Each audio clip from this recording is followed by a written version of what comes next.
আলহামদুলিল্লাহ।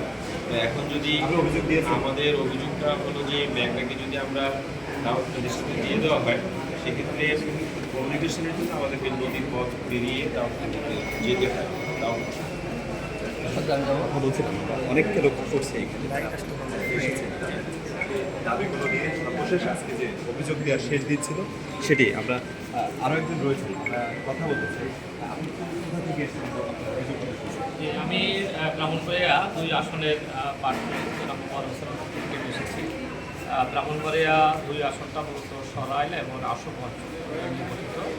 এটার যে নির্ধারিত যে সীমানা ছিল, এই সীমানাটাকে মূলত ব্রাহ্মণবাড়িয়া সদর এবং বিজয়নগর ব্রাহ্মণবাড়িয়া 3 যে আসনটা, এই আসনের 3টি ইউনিয়ন, যে ইউনিয়নের জনগণের সাথে মূলত সরাইলের জনগণের কোনো সম্পৃক্ততা নেই এবং যোগাযোগ ব্যবস্থাও সেরকম নেই।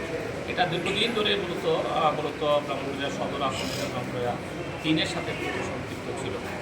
এখান থেকে বিজয়নগরের 3টি ইউনিয়নকে কেটে মূলত সরাইলের সাথে ব্রাহ্মণবাড়িয়া 2-এর সাথে সম্পৃক্ত করা হয়েছে। আমাদের আবেদনের বিষয় ছিল যে আমরা